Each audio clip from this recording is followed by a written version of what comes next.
Barry Weiss and Roland Fryer.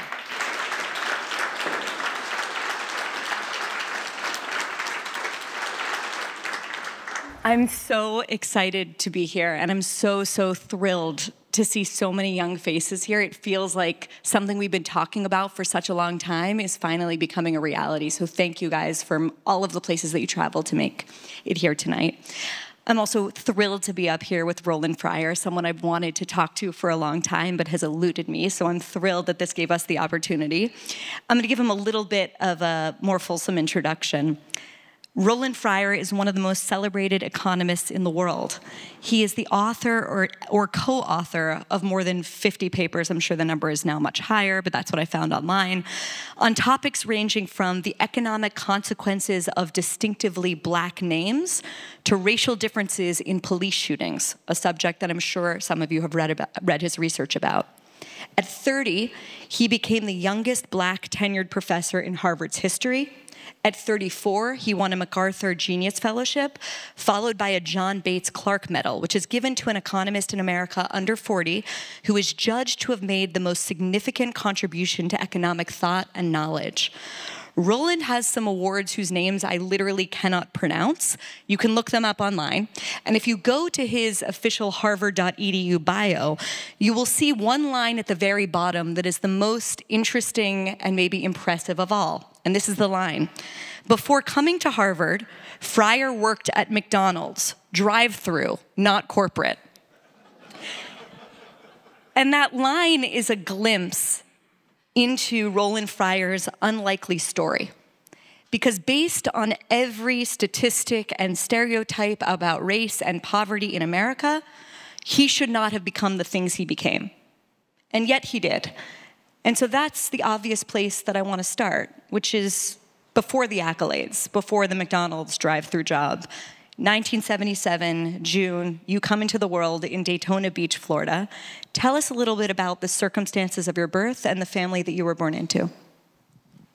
First of all, thank you. I'm a little starstruck up here because I've been such a Barry fan for so many years, and she doesn't return my emails, but she said you can talk to me on stage, so here we are.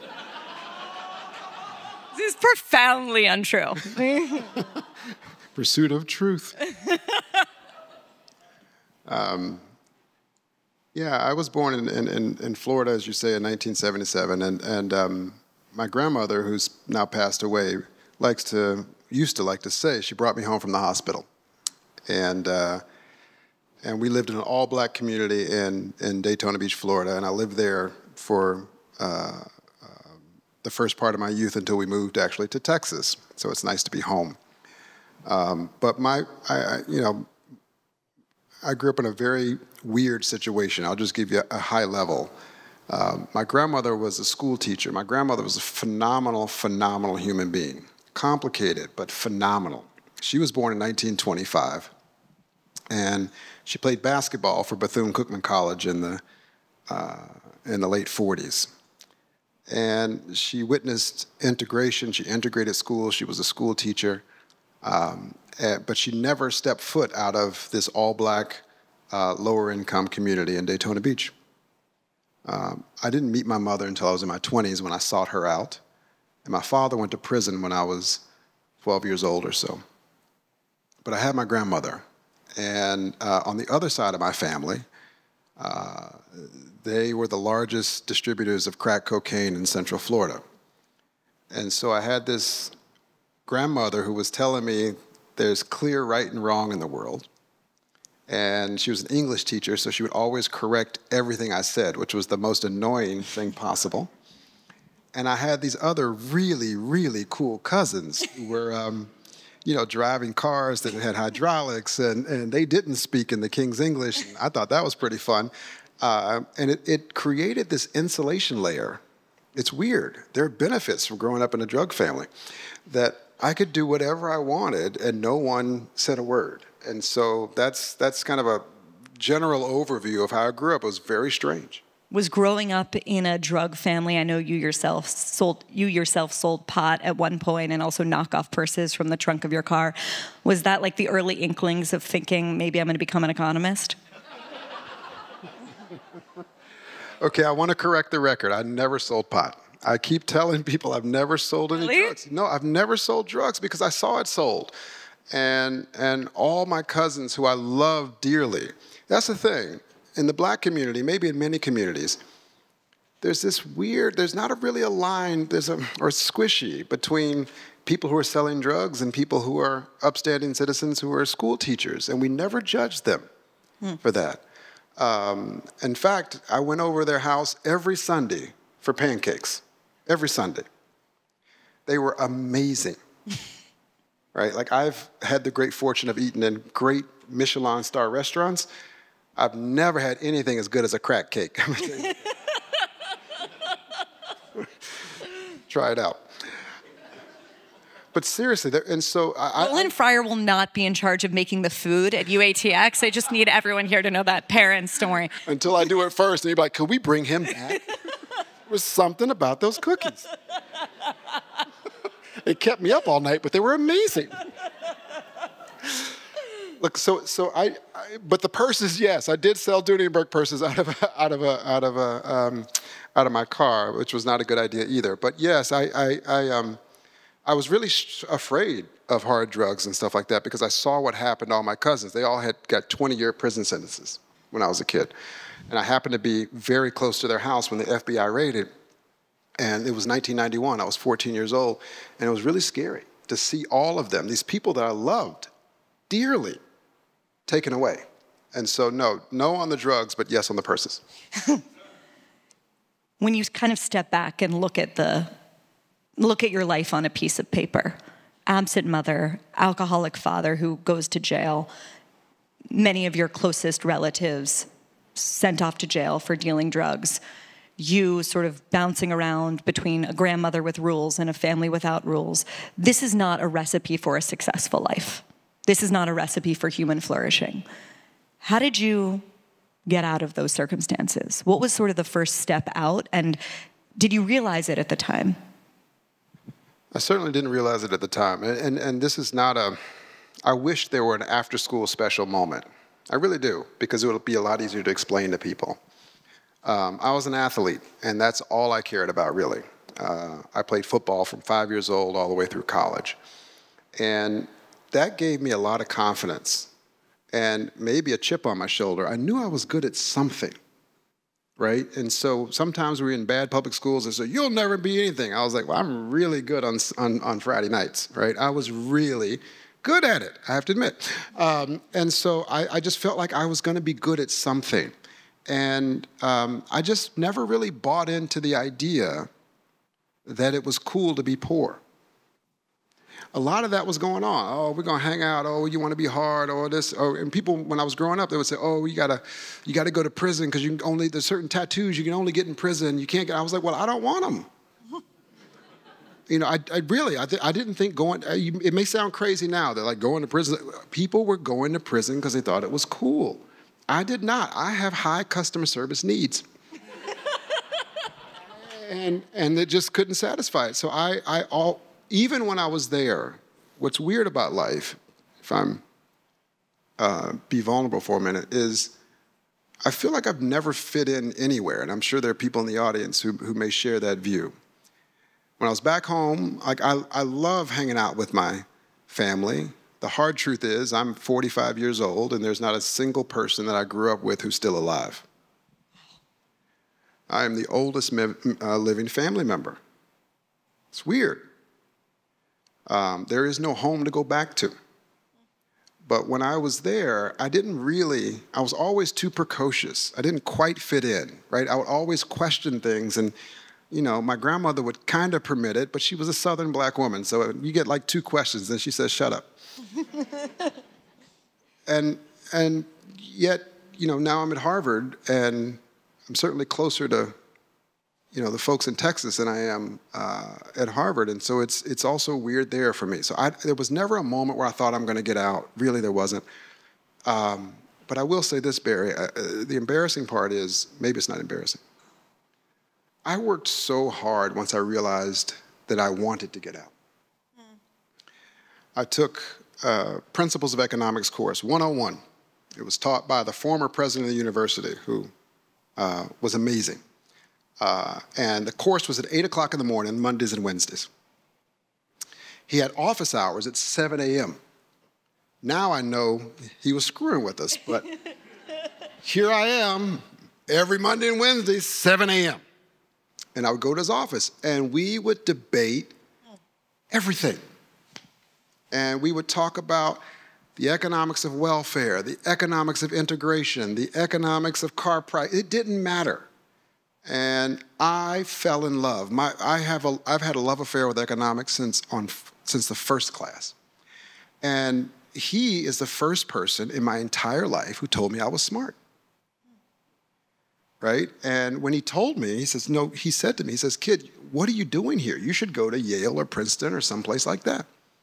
He says, and I'll write recommendation letters for you. And he did. And I got into those places as a transfer student, but I didn't go because the financial aid offices wanted my parents to sign something that says they're not going to participate. And I was too prideful to go find my mother to get her to help me to go. So I graduated in 2.5 years. But he told me that, and I remember calling my grandmother and says, hey, this guy says I'm smart, but you don't seem to agree. It's a true story. And she says, oh, yeah, you were in one summer program, and they said you tested as gifted, but I never told you because I didn't want you to get a big head. Now, that's a Southern grandmother. So I think that was the moment where I thought, maybe I can actually do this stuff. But then I realized, oh, shit, like I went to college at 17. Oh, my goodness, I have a lot of catching up to do. So I worked really, really hard trying to catch up. And so maybe I saw it there, but it didn't feel like it. I worked like I was desperate. When I took my comm exams as a PhD student, I was sleeping in my office every other night. I didn't want to take the commute home. I was serious. And, you know, a professor says, what are you doing? This is not healthy. I said, you know what's not healthy is if I don't pass these exams, how am I going to eat? And he looked at me like I was an alien. How could a student in a PhD program worry about eating? It's because he had no idea where I came from. And so that's the level of desperation that I tried to keep for a very long time because there was things I wanted to accomplish. I'd love for you to stay on that theme for a second, just of the alienation or the feeling of being out of step or a misfit. I'll be frank, most of the people I know who went into PhD programs or went into academia are people with the opposite background to you. They are people who came into the world with a silver spoon. How did that impact your career, your academic trajectory from college and then in your PhD program? Did it make you feel like I am an alien to the people around me? Yeah, I would say that it made me feel like this is all going to be over soon, so I should enjoy it now. I just didn't think I belonged, right? Like, it was a bad Fresh Prince episode for many years in my life. No, seriously, because I didn't know a lot, right? Like, after my father went to prison when I was in, the school said I could have a special program where basically I went to half of the classes and got out, but got full credit. So I don't know a lot of stuff, right? Except for economics. I'm pretty good at that. But other than that, I don't know a lot of stuff. And so when I showed up at Harvard, not only did I show up there, I went to the Harvard Society of Fellows, which is the Harvard within Harvard, right? It is the most pretentious thing I've ever witnessed. I'm very serious about that. And it's, so the short answer to your question, which I'm not going to give, but the short answer is there's been benefits and costs for being an alien in this community. But when I showed up there, the Society of Fellows, we would have sherry on Oliver Wendell Holmes' sherry table. You're talking about a kid from the hood, dude. Like and I'm a truth teller, and I don't know how not to tell that. I learned to be better at it, but like I took one drink and said, "This is disgusting." And they were like, "Well, it's Oliver." I was like, I don't know who Oliver is, but he's got this drink right here ain't right. And I'm serious. And they were like, ha, ha, You're like, ha, it's ha. NyQuil. They were like, oh my gosh, you're so irreverent. I was like, I'm not trying to be. Right? I'm just being myself. And they would sit at dinner and they'd say, I can't express myself in English. Do you mind if I speak Greek? No one likes that guy, right? I mean, like, that guy has no friends. And so I just rejected it all. I said, I'm not gonna do that. I can't play that game. I'm so far away from that I can't play. So I'm gonna play my game. Watch this. And so I said, look, actually, okay, let me back up. The truth is, I went home and I read Emily Post because I wanted to fit in. How did you know to read Emily Post? Because I asked someone, what the hell do you read to hang out at the Society of Fellows? And they said, you need etiquette classes. And I said, well, what are those? And I, along some path, figured out Emily Post. And I read the whole thing. And then I went to dinner and realized no one was doing what Emily Post is. So I was like, maybe they don't know either. I started to build confidence. But I would, you know, it's helpful not to know. It's helpful sometimes to be naive, right? I thought we were really going after truth, so that's what I went after.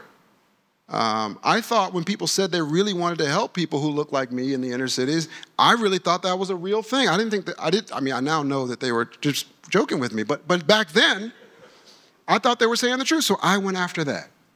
Right, you were there for the sincere reasons. You didn't realize that a lot of people around you were there for prestige or for ulterior motives. There was no prestige from in my community. Right. When I had an offer at Harvard and MIT, and I told my grandmother, and she said, well, we got DeVry right up the street. I don't understand why you would care about MIT. I'm serious, right? Like no one in my community is wearing, you know, my son's at Harvard t-shirts, right? Like, I mean, it's not that they don't care. She was proud. Yes, of course she was proud. She got that. But when I told my grandmother that I had an office at Harvard, she asked me, do you know the janitors? And I said, no, ma'am, I don't. And she said, well, I'm going to call tomorrow, and I want you to know their names. Those are the kinds of things that my grandmother gave credence to. Those are the kinds of things she cared about.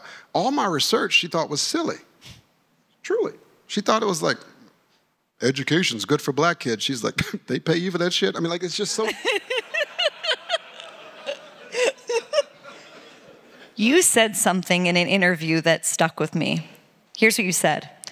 My father screwed me over so bad that he made my emotions like a lever. I learned how to turn them off and on, and that's what's needed when you study race. Say a little bit more about that, and let's use that as a way to talk about the kind of research you do, which I think is only possible for someone who didn't know the rules. Yeah, that is true. I was on a mission to make life better for the people that I left behind. I had a lot of guilt, a lot of guilt. I felt like my friends in school were smarter than me. They certainly made better grades. And so why did I get chosen to be here? What are my responsibilities? That kind of stuff. And I cared so much about it that I was unwilling and am unwilling to lie to the people back home about what they need. So early in my career, yes, it was like a lever. I just didn't care. I wasn't being brave. I was being dumb. I just didn't know. I was going straight ahead. It's not like I sat there with some master plan and was like, here's what I'm going to do. I'm going to architect my career. No, I went one by one, and I would study anything, and I was fearless, right? I wrote a paper on the Ku Klux Klan. My grandmother thought I was crazy. I remember she called. She said, what are you doing? I said, I'm sitting in my office looking at some Klan stuff. I'll never forget my grandmother said, boy, you crazy? She said, I bet there are people in your department who are in the Klan. I thought she was crazy, but I ain't. I just didn't know any better. So because I just didn't have any emotion about it, I was just after truth. I was sitting in the Society of Fellows who were people who were at the very pinnacle of when we were doing string theory. It was not personal. It was just something there. And then you start to say, look, if you really want to help, right? And if you've ever lived in a black neighborhood, you realize we disagree. There are a lot of people that are very conservative. and very progressive. We actually disagree. Maybe not in front of y'all, but we disagree. And so it wasn't, again, it wasn't remarkable that you would go in and try to pursue the truth, and whether that truth said that we need to have more intact families or we need to have more government support, who cares? We were trying to solve a problem. But one of your earliest studies was on the economics of acting white. How do you get to that as a topic, and what did that study reveal? Yeah, students often ask me, how do you come up with these topics? And I say, I live, right? And so we had a very integrated high school in Texas, and it was integrated on paper, but it wasn't integrated in practice. All the black kids hung together, all the white kids hung together, and the only place we met with any agreement was on the football field on Friday nights. And I will admit, I was one of the people holding the racial line, telling people what was black and what was not. So, you know, there were just certain things you couldn't do, in my opinion, if you were black, right? So you had to do certain things. So I held that line. And the way I Give us an example. Let me see. You can't wear shorts in the winter, for example, if you're black. That doesn't work out.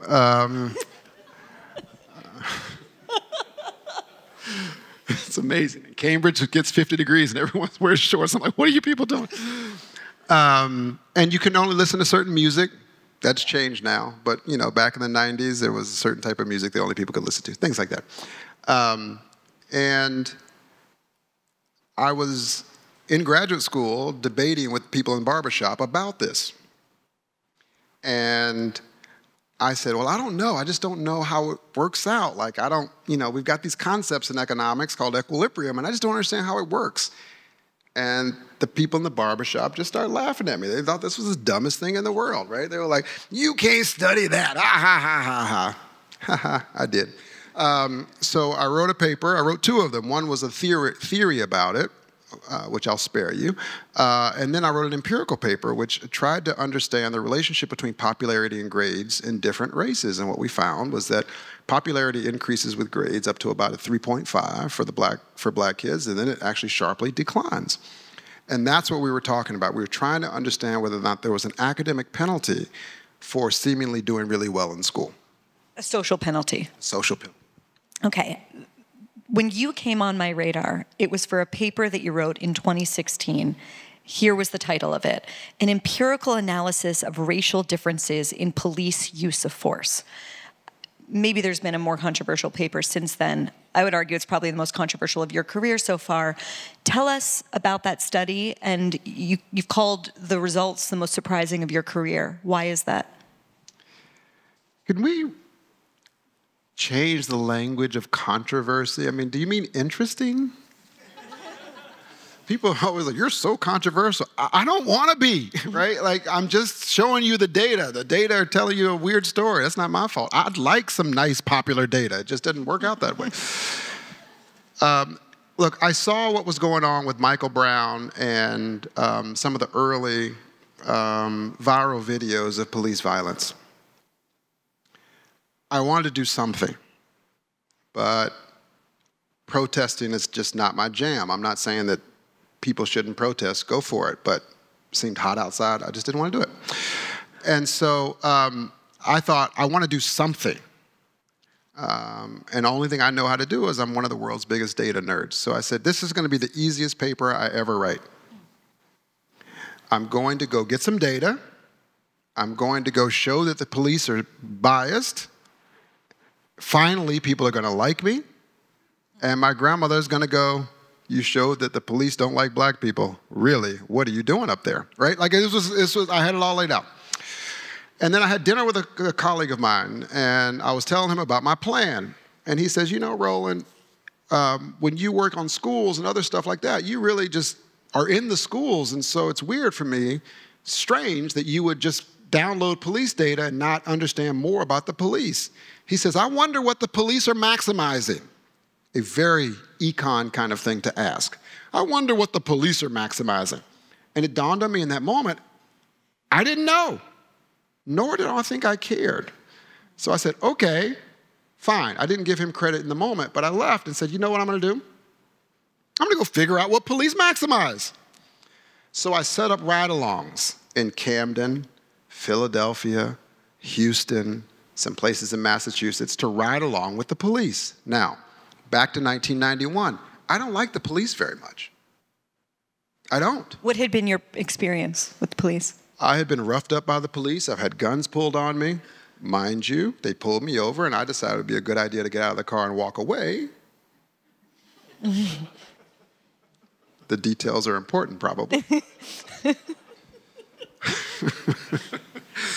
in any event, I didn't like their customer service. And so I just didn't like police. They came, they took half my family away. Granted, they were selling a lot of drugs, but again, not the greatest customer service. So I was biased against the police. I'm not, that's obvious. I went, and I don't think I've received a better education since my grandmother taught me to read. It's a hard job. And I know that sounds obvious sitting on a stage. It's a really hard job. I am a terrible police officer. After 4 hours, everyone looked like a criminal to me. I don't know if I was hangry. I don't know what it was, but I'm telling you, I'm serious. They were like, you could never be a cop. Because I was like, hey, let's pull over. That kid's got a basketball. I don't like it.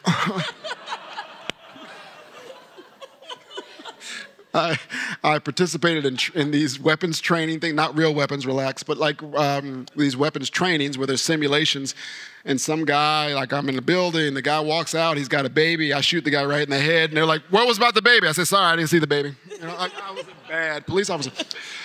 But what I really did, I'm serious, I realized the job is really hard. It was the end of a 12-hour shift in Camden. And we get a call for a potential overdose in a row house. It's an abandoned building. We bust in. A person dies within 6 feet of me. And it shook me up a little bit. And so I looked at the guys I was with, and I said, yo, how about beers on me? And they said, what do you mean beers are on you? I said, I don't know how to say it. Do you want me to speak in Greek? I mean, I don't know. It's beers are on me. We should leave here. Let the paramedics take over. We should go. And they said, we got to go back to work. Mm. And I said, but we just saw somebody die. And the police chief overheard me, and he was incredulous. He says, Roland, if I gave everybody a break every time someone died, no one would cover the shifts. And I was like, wow. It is a hard job. And so through these experiences, long story short, I collected a lot of data, and those experiences helped me understand what types of data to collect. We collected millions of observations on everyday use of force that wasn't lethal. We collected thousands of observations on lethal force. And the key question, I alluded to it earlier in a bit of a joke, but the key question is not just this arbitrary, silly snapshots that some journalists, not named Barry, do a lot, which is black people are 13% of the population and they are 50% of the police shootings. I'm sorry about that, but I don't know what that has to do with the question, right? And it was in this moment in 2016 that I realized people lose their minds when they don't like the result. Right? And so what my paper showed, you'll see tomorrow, like some of you, was that, yes, we saw some bias in the low-level uses of force, every day pushing up against cars and things like that. People seem to like that result. But we didn't find any racial bias in police shootings. Now, that was really surprising to me because I expected to see it. The little-known fact is I had 8 full-time RAs that it took to do this over nearly a year. When I found this surprising result, I hired 8 fresh ones and redid it to make sure. They came up with the same exact answer, and I thought it was robust. And then I went to go give it, and my God, all hell broke loose. Tell us about that. What was the reaction? Oh, I mean, well, your former paper published a thing, published a report about it, and it was a 104-page dense academic economics paper with a 150-page appendix, okay? It was posted for 4 minutes when I got my first email. This is full of shit. Doesn't make any sense. And I wrote back, how'd you read it that fast? That's amazing. You are a genius. People lost their minds. I mean, it was like colleagues of mine were going, well, I don't believe these results. He's using regressions. I'm like, well, what the hell else we been using? I mean, we've been using them for ever. That's what you use. And I had colleagues take me to the side and say, don't publish this. You'll ruin your career. I said, what are you talking about? I said, what's wrong with it? Do you believe the first part? Yes. Do you believe the second part? Well, the issue is they just don't fit together. We like the first one, but you should publish the second one another time. I said, let me ask this. If the second part about the police shootings, this is a literal conversation. I said to them, if the second part showed bias, do you think I should publish it then? And they said, yeah, then it would make sense. And I said, I guarantee you I'll publish it. We'll see what happens. So it was you know, I lived under police protection for about 30 or 40 days. I had a 7-day-old daughter at the time. I remember going and shopping for it because, you know, when you have a newborn, you think you have enough diapers, you don't. So I was going to the grocery store to get diapers with an armed guard. It was crazy. It was really, truly crazy. Yeah, it was a really phenomenal experience. There are a lot of people, many people, and this has been a realization for me over the past few years of my own life, who faced with that exact decision point would make the opposite choice. I think the majority of people actually would make the opposite choice. They would think, I'm going to preserve my career, my professional status, my prestige. You were a golden boy at that point. I'm going to preserve my popularity, my ability to get along with my colleagues, someone nice to sit next to me in the cafeteria. Like, every incentive, to use an economics term, would be pushing you to make that choice. What is it inside of you? What can everyone here learn about what allowed you to make the opposite choice? To make the choice that would force you to suffer all of the consequences you would come to suffer, some a direct result and some adjacent to it. I don't covet what they covet. And I tell my undergraduates every year in the final lecture of my undergraduate classes, each one of them, the key to Harvard is get a great education without letting this place change you. It's really important. It can be corrupting. So not every incentive was pushing in that direction, because every day I have to look myself in the mirror and say, what are you here for? What did you leave behind? I did not grow up wanting to go to Harvard. I didn't. I really didn't. I wanted to do something. And I, like many others in here, I want to acknowledge that, have suffered a lot of losses in my life. My grandmother's no longer here. My father is dead. I don't know where my mother is. They're all gone. Every single cousin is gone. My favorite cousin, the day he got released out of prison after 25 years, someone walked up behind him and shot him directly in the head. So I have to make this journey worth it. I am here because I want to solve problems. I am here because I have seen so much talent in these neighborhoods, and I know they know bullshit when they see it. So I'm not going to lie to them. I wouldn't be able to show my face in these places if I told lies to them, like, oh, I heard this result from you.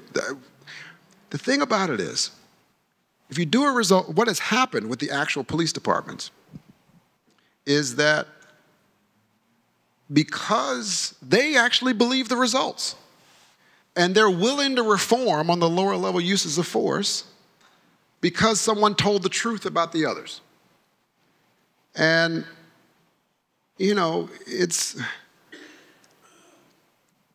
the importance of being thought of someone, of being an actual truth teller is so, so very important. Maybe not in the moment. But I didn't go to Harvard to have Chardonnay at 10:30 in the morning. I just don't want it. It's not my thing. And it's okay if it's someone else's thing. It's just not my thing. I went there to make a difference. Truly, I know that sounds naive to many of you. But as I tell my students, remember when you came to Harvard, you had lofty dreams of changing the world. It wasn't downside risk protection, right? Everybody I know who I've seen walk through those ivy doors rocks the boat until they get in the boat, and then they say, steady now. I rocked the boat until I got in the boat, and I said, let's see how fast we can go. And I've fallen out the boat, got run over by the boat. It is what it is. But you got to be for something, right? And so I mean, I actually don't understand those other people. I don't know what they're maximizing. Let's talk about, yes.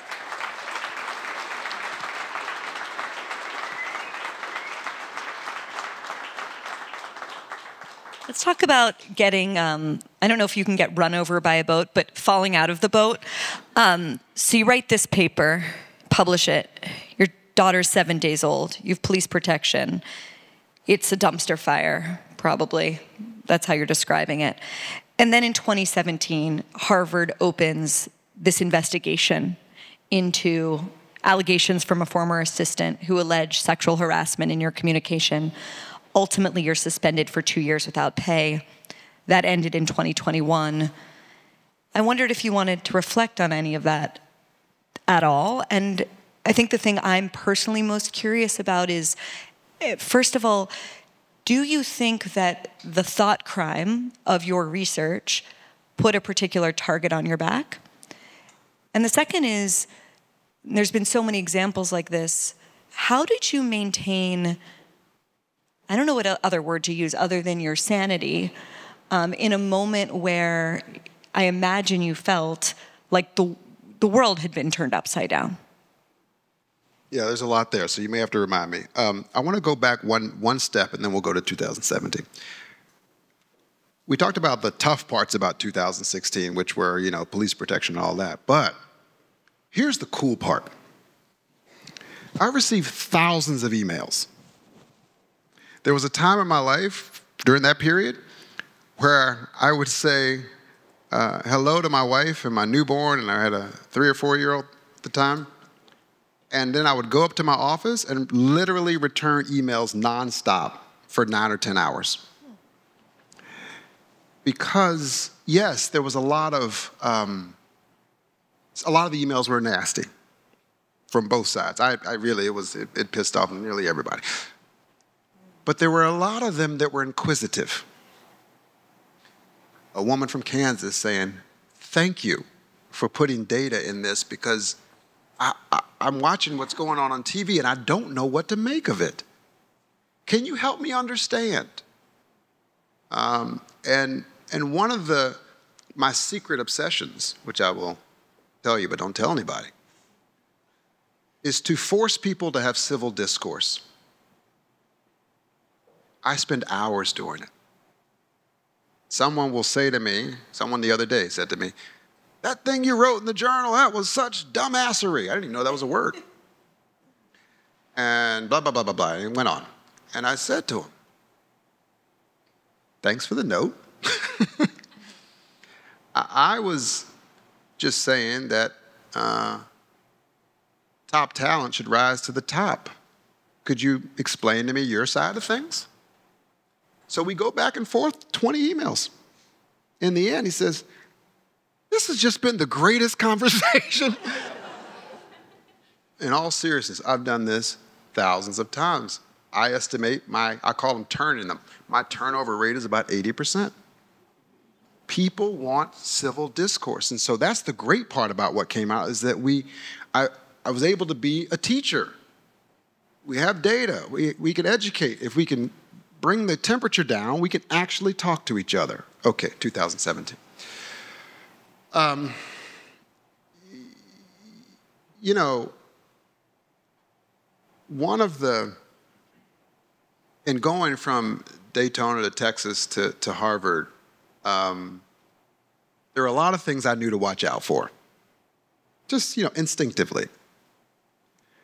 Like, don't beat anybody up, Because the way you handle disputes at Harvard is very different because people will like whisper campaigns, oh, I heard he did this. And I was like, and I used to wonder, why can't we just go out by the bike racks and finish it, I just didn't. So I never got in a fight. That was good at Harvard so far. What I didn't understand, and now many of you will say it's not possible for you not to understand this, and you are entitled to your opinion, but I'm telling you what honestly I believe. I did not understand this thing called power dynamics. Truly. Because I would never do it, right? Like, Barry's way more fancy and famous than me, but like, if she says something that's not funny, I'm not gonna laugh. To appease her, it's not what I would do. And so I honestly thought that I was creating a space for people to do whatever they wanted, to let creativity reign. That means they could talk about what they wanted to talk about. They could do whatever they wanted to do. And at that time, and unfortunately still now, it's not in my personality to go over to two people who seem to be enjoying a inappropriate conversation to go over there to them and say, I don't think that's appropriate for the office. I don't mean to make that tone, but that's what's in my head. And so I didn't shut those kinds of conversations down. And I thought this was a good thing. I honestly did. And I participated in a lot of jokes, okay? And people were laughing. And not just like, ha, ha, ha, ha, but like falling on the floor, laughing. And so it was a huge surprise to me that after a labor dispute, that someone would say that these conversations really damaged me and caused me harm. And I can tell you that if anything I said caused someone earnest harm, my God, I have apologized over and over again for that. I mean, it's not, obviously, I wouldn't do that. And so I didn't realize at the time that there was a thing called power dynamics and all that. And so, yes, I made jokes that it was shown that I made 6 jokes that were really terrible. But I want people to know there were like jokes where like, it's like, here's the equivalent. Barry and I talking about someone on the street. Okay, like, hey, that person who walks by, they look funny, ha ha, right? And we would both laugh and we would move on. It wasn't like joking about the people. I mean, the way the New York Times wrote about it, you'd think I cornered people in their office and held them down, like, knock, knock, say who's there, man.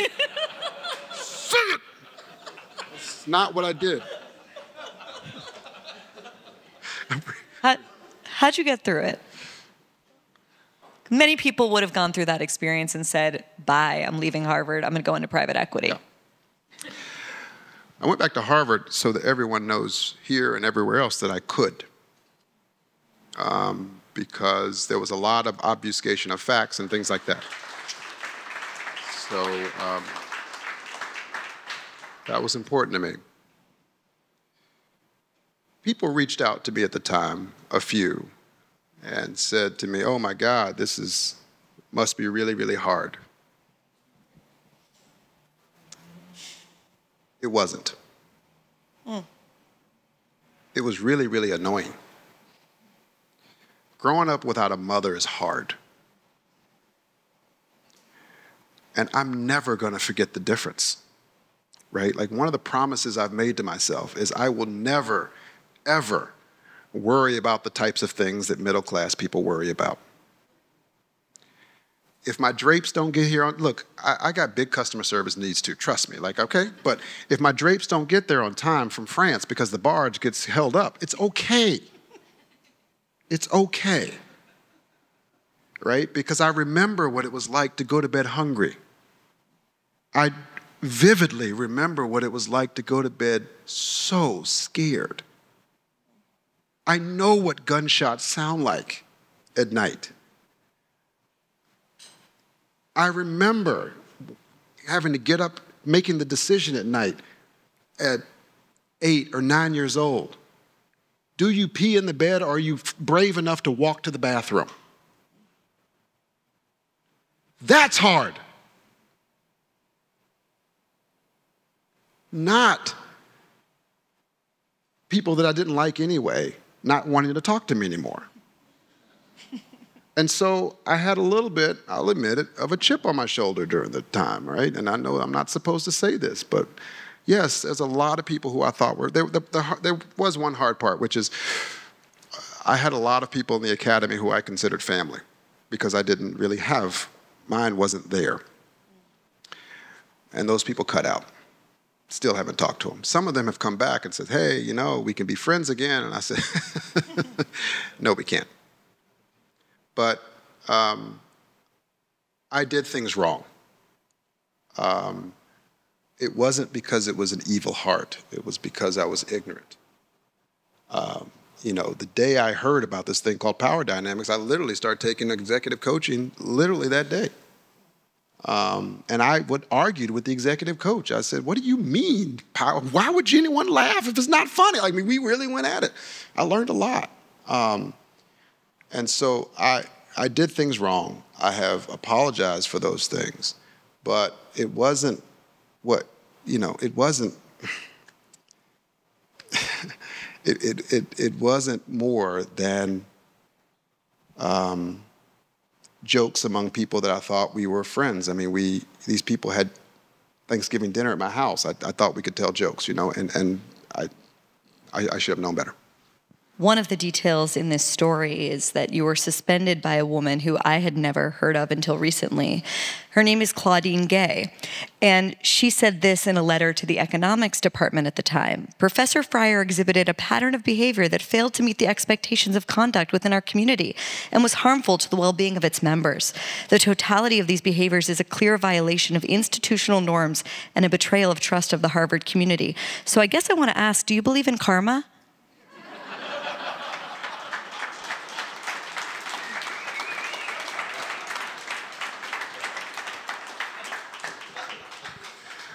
I hear it's a motherfucker. And also, does calling for the genocide of Jews constitute bullying and harassment? Yes or no? 1,000%. I think we're going to maybe take some questions from the audience here. Maybe let's bring the house lights up a little bit so we can see your faces. And then I'll ask Roland some questions later. Raise your hand, and definitely biased toward people who are prospective students. Yeah, let's go to my wife is in the front row and is raising her hand, so. Hold on, you need a microphone. Do you think that what happened in 2017 was a sort of attempt at punishing you for what you did in 2016, the research? Like, do you connect those? I honestly haven't thought too hard about that. I did a lot of things that Harvard people didn't like. I broke a lot of glass. I'm not a company dude. I'm just not. I'm very clear about what my mission is.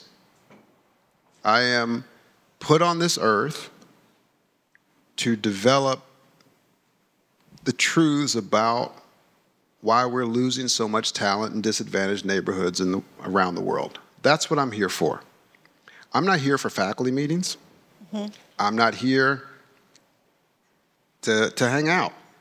And so I'll admit, like, when you give a big donation to a university, they take administrative overhead. I thought that was dumb. Why would I got this person to give $1 million. Why would you get 20%? That sounds like the kind of business my cousins ran. I don't agree with that. Right? And so I would find and help them find ways where they could pay less so that I could give more to the inner cities. I paid kids to learn. It's okay now, but in 2007, this was crazy. Tell us what you mean, paying kids to learn. I went around in 4 or 5 different cities, spent $10 million in inner cities, giving kids financial incentives to do better in school. Did it work? Yes. Right? A lot of adults didn't like it. I never met a kid who didn't think it was brilliant. We also opened up bank accounts for them. It was the whole thing. But, during that time, Harvard asked to take their names off the checks because they didn't want to be associated with the research, right? People would ask me, Roland, why don't you spend more time with our graduate students? And I would say, I was young, and maybe these were the dumb things to say, but I think you got to add all this up and just say, people kind of thought I was an asshole, and I can understand it. But, I would say, but look, if I don't give them comments on their paper, there's 10 other people waiting here. What about the kids in these neighborhoods? I'm the only one going there from this department. You want to swap? I'm happy to give comments and you can go there. And so I can understand why that rubbed people the wrong way. And I also don't tolerate foolishness at all. Okay? And so you can't put me on a task force where we're going to spend the semester talking about the new name for black people. I don't want to do it. Right? You go to my neighborhood and call someone BIPOC, they'll punch you in the face. No one cares. I care about the real issues. Right? You know what's offensive? Being unemployed. And so I have had that attitude throughout my career. I don't plan on getting rid of it because I want to make sure we focus on the real issues. And I believe sometimes in universities we start to focus internally on the things that will, but it's not helping the people that we said we came there to help. Right over here. And if you can, introduce yourself, say where you're from. Yeah, of course. So hi, my name is Soren Aldacco. I'm from Texas, but I live here in Austin currently. I wanted to first thank you both for coming out. I have been aware of both of y'all for a while now, and it's cool to see y'all in person. But I guess my question has to do with your background with your grandmother. In one of my classes recently, we've talked a lot about childhood trauma and adversity. And one of the topics that we've touched on is how solid role models early in life, particularly those that provide equal parts support, but also like tough love, can help reduce the impact of traumatic experiences, particularly lack of supports in other areas. So with that in mind, I'm curious whether you feel like your success to some degree relates to the support that your grandmother gave you, and especially in her not being too snowplow, but also not too willy-nilly. Yeah, it's a great question. My grandmother gets a lot of credit.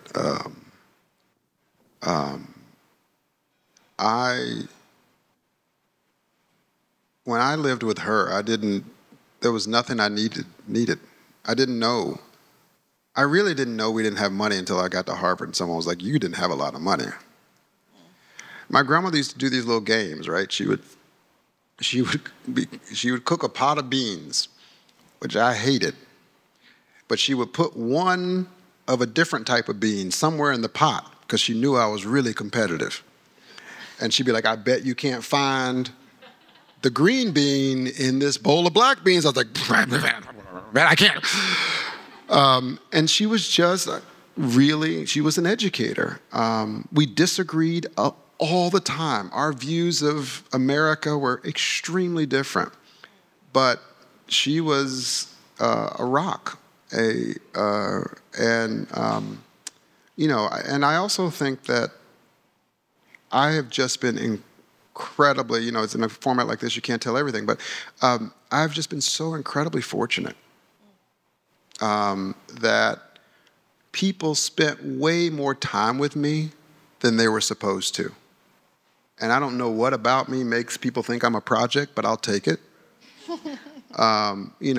Glenn Lowry, when I was a first-year graduate student, didn't make me come to office hours or whatever. He was at a different university. He would invite me to his cabin, and we would take 4-hour walks, hikes in the wood. I didn't even know hiking was walking in the woods. It's so weird. He was like, let's go hiking. Are we hiking yet? I didn't know what that was. But I was fascinated. I called my grandmother, I hiked. It's very similar to walking. But see, I'm never going to lose that. Okay. But he would take me and he would prove things in the air, and we would sit there for 4 hours, and I would rush back and try to write them all down, and he was amazing. Steve Levitt would spend, I'm not talking about, see now, at most universities, you go see a professor, they talk to you for 20 minutes, 30 if you're lucky. Steve Levitt would come to my office for 8 hours. And we would sit at a computer terminal and watch the data come out, and he would question me about what was coming out and what was next. He used to call me at 5 o'clock in the morning on his drive in. And he would ask, every morning, hey, Roland, he'd be blasting music. Who's this rapper? I was like, I don't know. Right? Gary Becker, right? Jim Heck, all these greats took time to develop me. And so, yes, my grandmother has been phenomenal, and she gave me the structure when I was a kid that I needed, or else I would have been homeless, man. But I am just so grateful to all the people who, I'm not saying it lightly, I'm not trying to be weird about it, but so I can't, for the life of me, so many people spent ridiculous hours with me helping me to become a real economist. Right here. Hi, my name is Anna Grace. I'm from Idaho. So you mentioned that you tell your undergrads not to let Harvard change them. So I'm curious what it is you see about this group of kids that comes in with all this spark and desire to change the world, and then they get brought together and they lose that. What do you think that is? I think it's something about they realize how much they have to lose.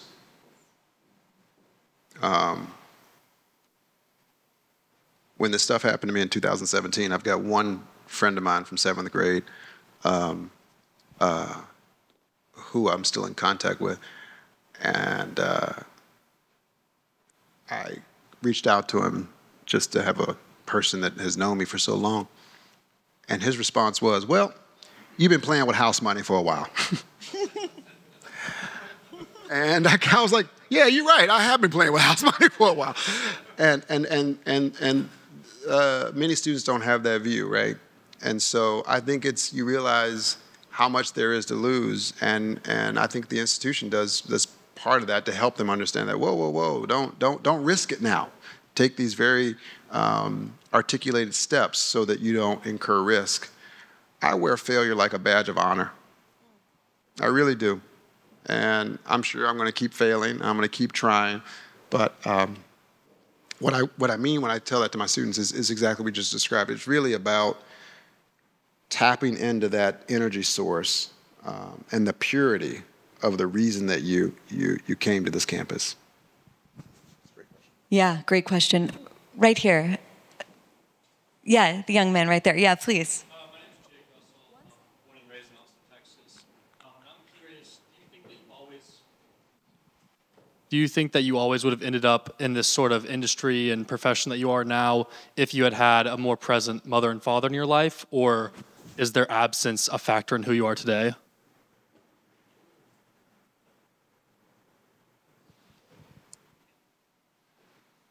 Yeah, I think if I had a mom and dad, I think I'd be working at Applebee's pretty much. No, I don't know. I don't know. I really don't know.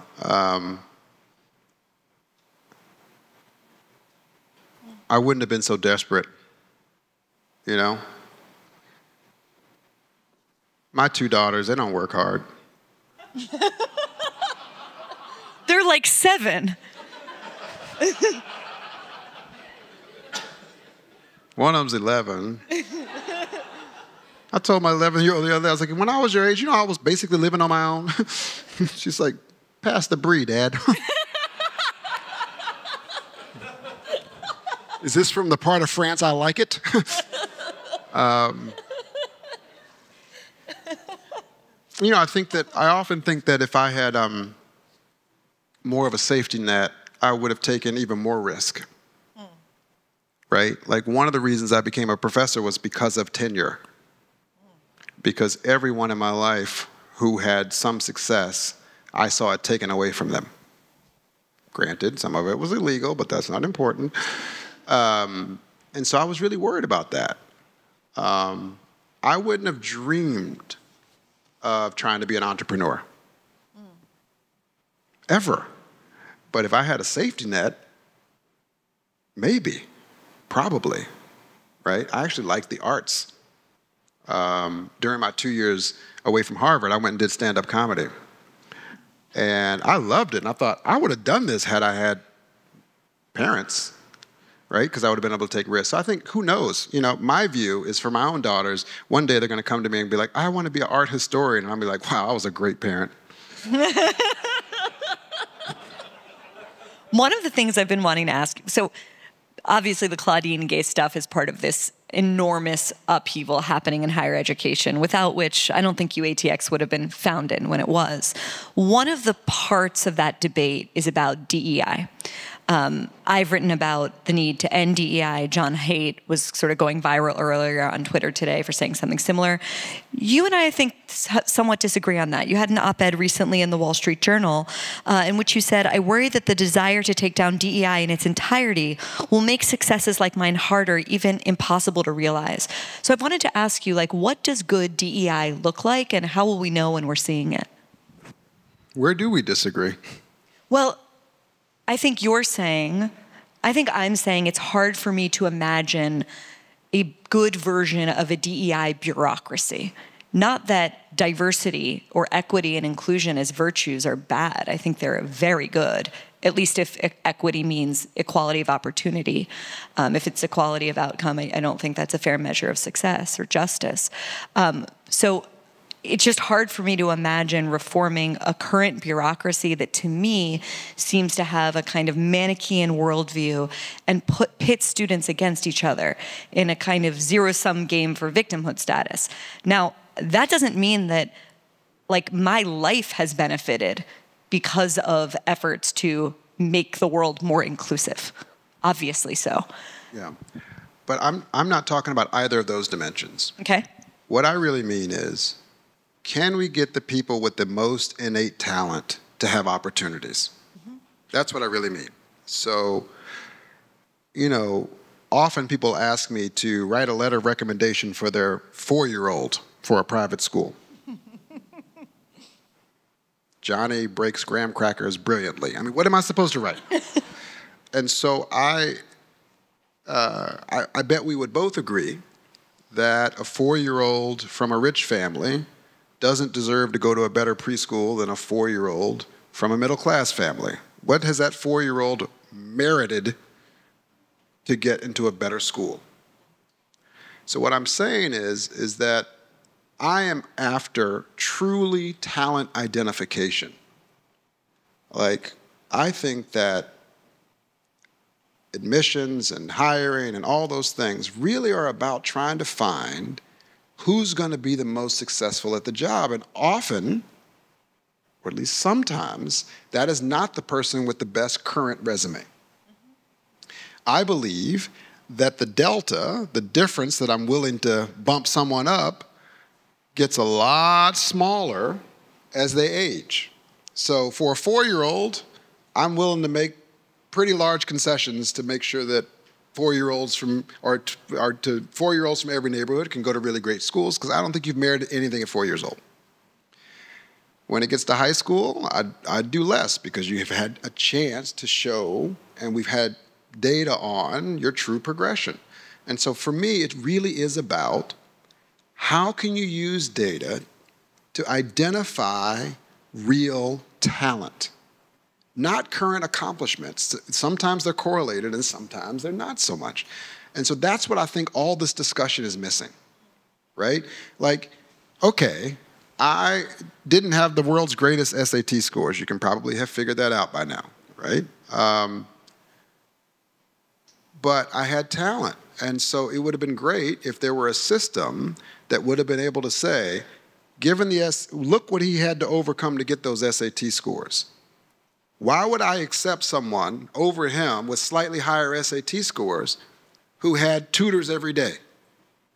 That would tell me that that person's innate ability is not great relative to this kid who basically did it with all these headwinds, right? And the issue with the way it's practiced now, what I'm describing, this is not the way it's practiced now, but the way it's practiced now is that you end up with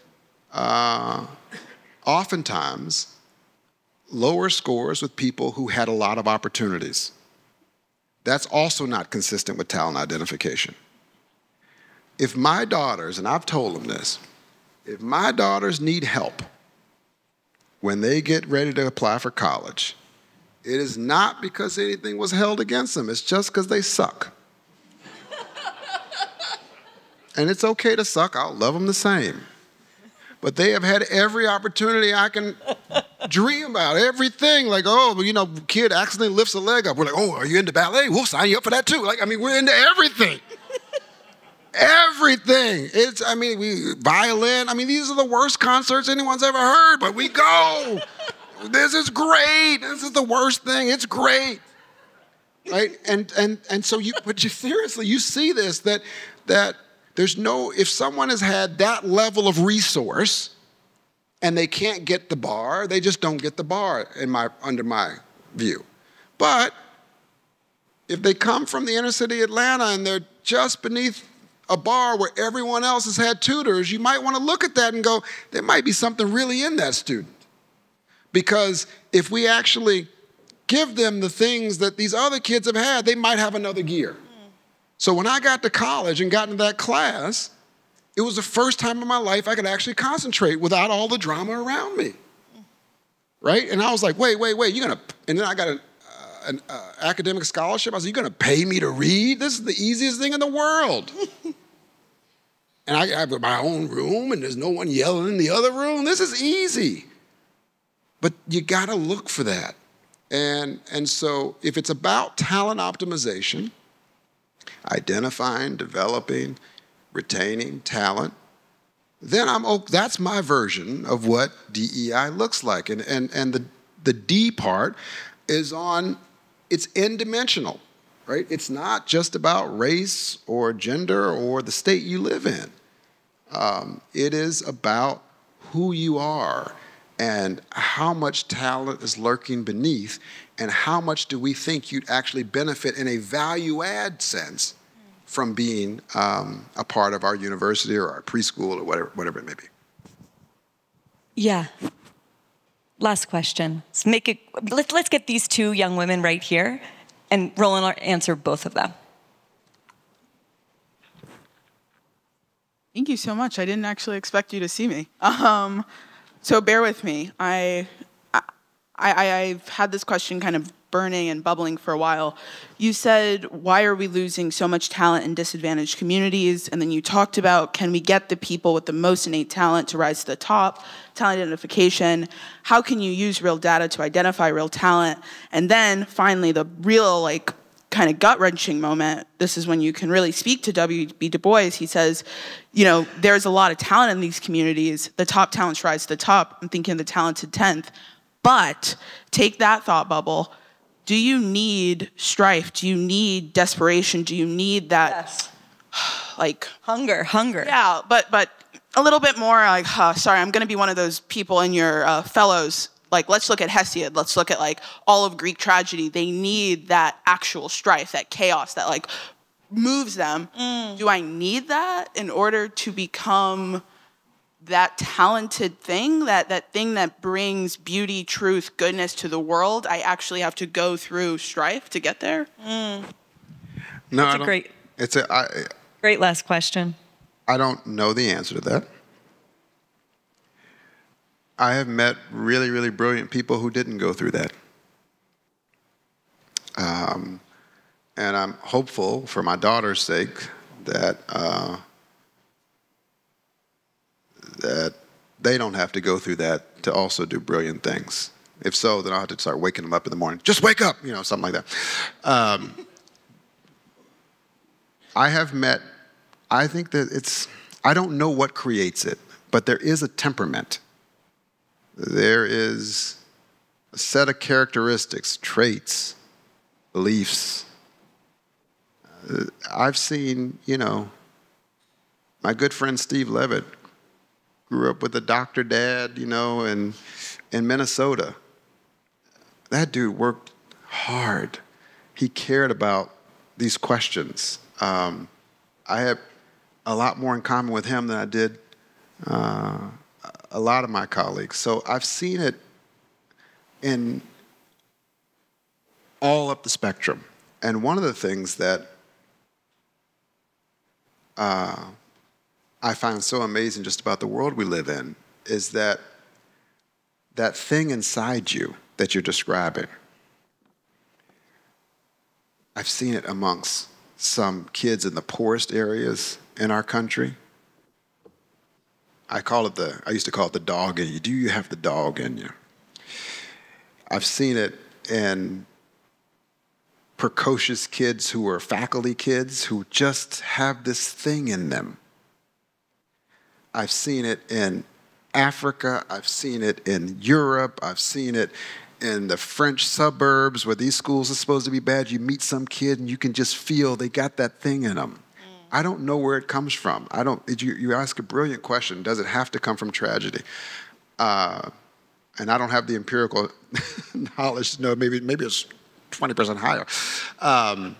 But I've seen it across the globe. And it's the thing I'm attracted to. And it's the thing that I think earlier in my career attracted people to me. I think they thought there's something crazy about this kid. He's willing to stay up all night and work.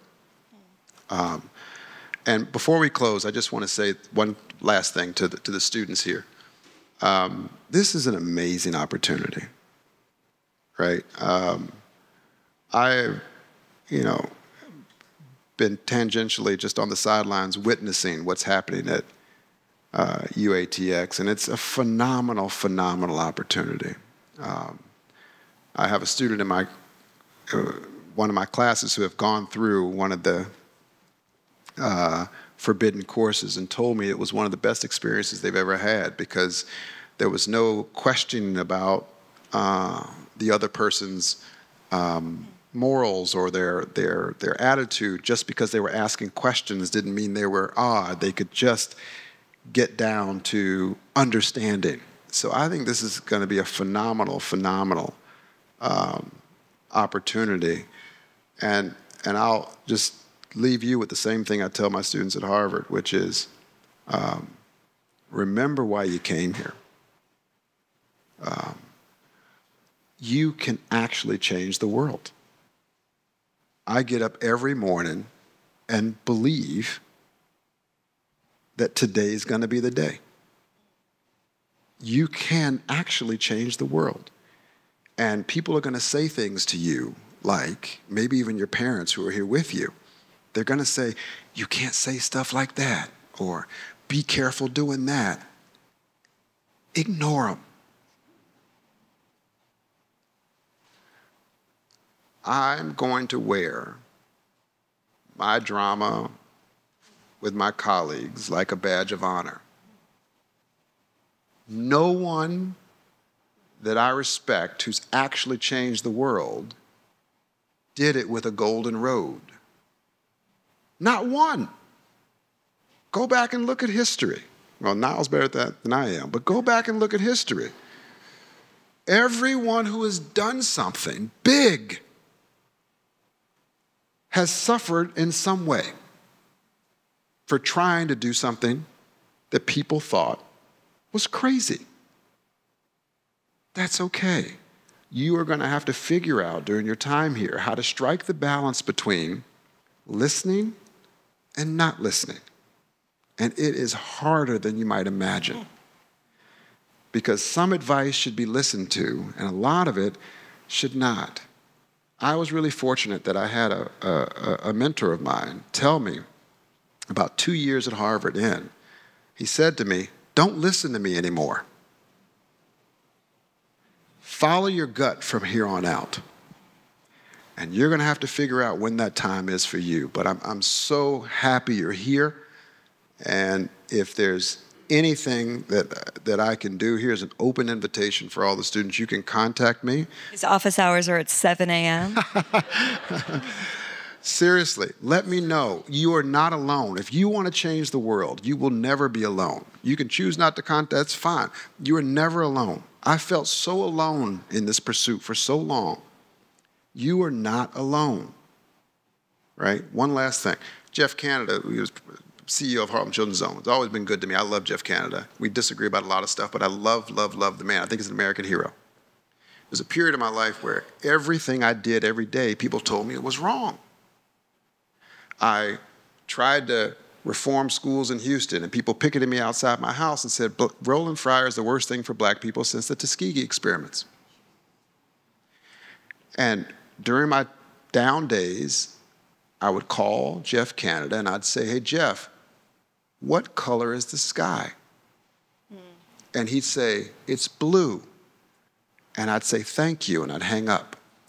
Because sometimes when you're trying to change the world, you look up to the sky and you see this beautiful blue sky, and everybody in your life says, "Ooh, that's a nice shade of purple." And you're like, "Why don't you see what I see?"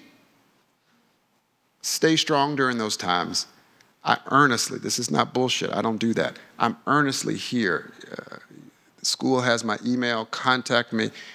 You are not alone. I want you to change the world. The world needs you to change it, and you're at the right place to get the good start to do so. Thank you for having us.